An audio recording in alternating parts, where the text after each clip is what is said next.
It's been a lively couple of days in the UK's Parliament. I'm here with FT political columnist Robert Shrimsley to talk about what's happened. Robert, I've only been in this country for a couple of years, but it seems to me that government ministers come and go. Why does it matter that Theresa May seems to have misplaced two in a single week? Yeah, they certainly do come and go, and actually Theresa May misplaced an awful lot in the last year. The answer with any ministerial resignation is it matters if it's a symptom of something more substantial. And what the two resignations we've had today, this week, losing the Brexit Secretary and the Foreign Secretary, tell us is that we are hitting crunch point in trying to decide what relationship Britain has with Europe after Brexit. Because the two people who have resigned are essentially saying that Theresa May is giving away too much, ceding too much control to the European Union. Her plans for the, one might say, noble strategy of trying to save England from economic collapse are giving away too much power to Brussels, and they're not prepared to weather it. Do you think this materially changes the UK's negotiating position? In other words, is what Theresa May is going to bring to Brussels or what Brussels is going to say in return going to change because of these resignations? In the short term, it won't. Theresa May has hammered out a policy at Cabinet, and she intends to take that to the European Union, and there's every indication that she's going to stick with it. The problem, I think, for all sides in this is that everybody knows the European Union isn't going to say, yes, thanks, that's perfect.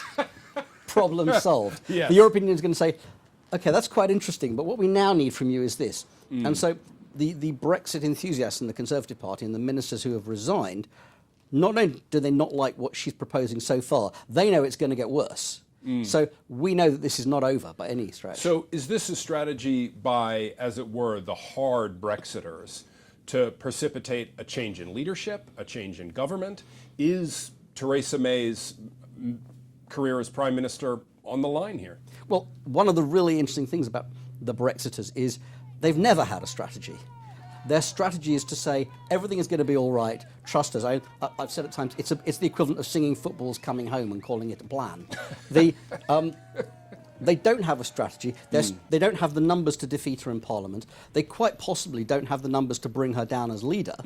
So their strategy is to make as much noise as possible and make it as hard as possible for her to push through anything they don't like. And particularly, they're going to try and stop her making any further concessions and try and push back on the plan so far. Is this, in a sense, not as big a moment as it appears, but for the very reasons you just pointed out? In other words, they don't have the political leverage to create a change in leadership. So it's a bit of theater with some minor political implications, but we are basically where we were a week ago.